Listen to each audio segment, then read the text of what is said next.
Olá, continuando as nossas discussões sobre figuras de linguagem, nós iremos estudar agora antítese, paradoxo, hipérbole, eufemismo e ironia.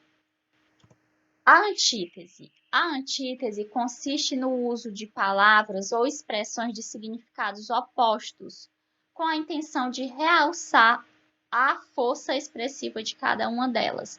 Então, a antítese é quando, em texto, nós buscamos o uso de palavras que são opostas, como, por exemplo, dia e noite, alto e baixo, certo e errado.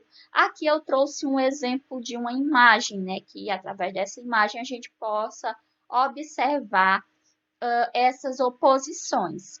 Por exemplo, na imagem 1, o que é que nós temos? Nós temos árvores, nós temos um rio cheio, não é isso?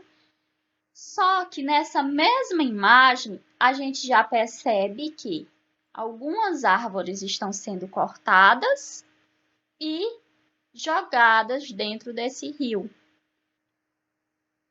O mesmo espaço, depois de algum tempo, como é que a gente pode observá-lo na segunda imagem? Que exatamente por conta desse desmatamento, não é? O rio secou, não tem mais nenhuma árvore. Então, por que que essa imagem a gente pode analisá-la e discuti-la a partir da antítese? Porque a antítese é exatamente isso, são as oposições. Se nós observarmos uma imagem, a primeira imagem se opõe à segunda imagem. Não é isso? Porque o que nós temos na primeira, nós temos exatamente o oposto na segunda. Desmatamento é o oposto de um lugar arborizado, não é isso? Água é o oposto de seca.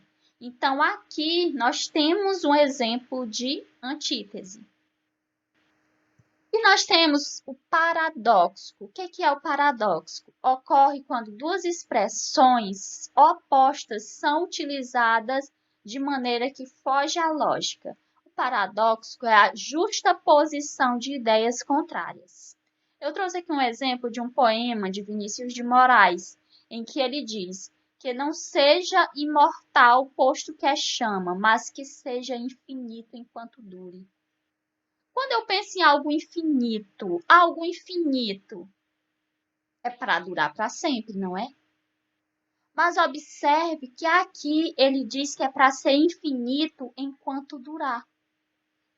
Então, nessa situação, eu tenho a justaposição de ideias contrárias, porque o infinito é oposto de algo que tenha uma finalidade, que dure um determinado tempo. Então, quando eu digo que seja infinito enquanto dure, eu estou tentando unir palavras ou expressões que são consideradas opostas. Eu estou tentando justapor ideias que são opostas, que são diferentes, ok? E isso nós chamamos de paradoxo. A hipérbole. A hipérbole é o exagero intencional, com a finalidade de intensificar a expressividade e assim impressionar o ouvinte ou leitor. Às vezes a gente diz, né? Eu já repeti isso 1000 vezes. Será que eu repeti realmente 1000 vezes? Não, não é? Então, eu vou estar fazendo uso da hipérbole quando eu falo de uma forma, né, em que cometo esse exagero intencional. Eu trouxe aqui um exemplo que diz: estou com uma fome, acho que comeria um cavalo. E aí a mulher olha assim e diz, né? Nem se atreva. Quando a gente diz que está com fome, com tanta fome que comeria um cavalo, será que a gente consegue mesmo comer um cavalo? Não. Ou seja, quando a gente fala uma frase desse tipo, a gente está fazendo uso da hipérbole. Está cometendo um exagero nessa expressão que a gente utilizou. E se a gente observar, a gente está fazendo uso da hipérbole em muitas situações, né? Às vezes a gente diz, já chorei um rio de lágrimas. Quando a gente diz isso, né, que chorou um rio de lágrimas, a gente está fazendo uso da hipérbole. O eufemismo é a figura por meio da qual se procura suavizar, tornar menos chocante palavras ou expressões que são normalmente desagradáveis, dolorosas ou constrangedoras. Então, o eufemismo é a figura de linguagem que eu vou suavizar as coisas, certo? Eu trouxe aqui um exemplo que diz. A Elga diz, né? Meu bem, você pode remover o excesso de alimentos da nossa residência? Claro, meu bem. E aí o H depois diz, né? Ela sempre fala assim quando temos visitas. Ou seja, se a gente for observar, aqui ela está utilizando uma linguagem eufêmica, não é? Ela está buscando suavizar.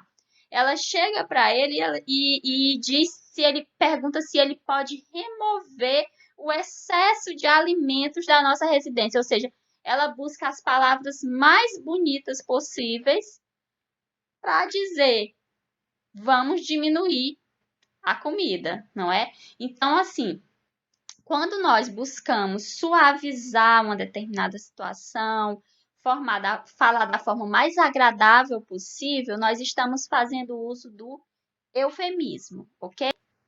E a ironia é uma forma de expressão que possibilita ao ouvinte ou leitor perceber no enunciado a intenção de criticar, censurar ou ridicularizar alguém ou alguma coisa. Então, a ironia é o ato de ironizar, né? Buscar criticar ou ridicularizar alguém ou alguma coisa. Nós temos aqui um exemplo, né, que dialoga muito com uma história conhecida, que é a história da Branca de Neve, em que a senhora diz assim: bruxa não, maga da terceira idade, representante comercial do agronegócio transgênico. Então, o que nós temos aqui?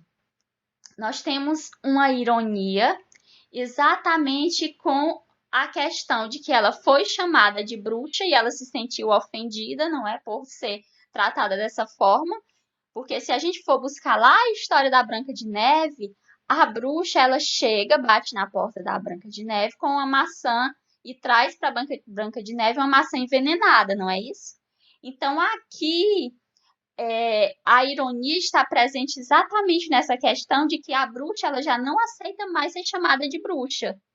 E para ela não ser chamada de bruxa, ela traz aqui umas palavras muito bonitas, né, para se referir a ela, que se a gente for traduzir essas palavras, significa bruxa também, porque o que acontece? É uma maga da terceira idade, que é representante do agronegócio transgênico.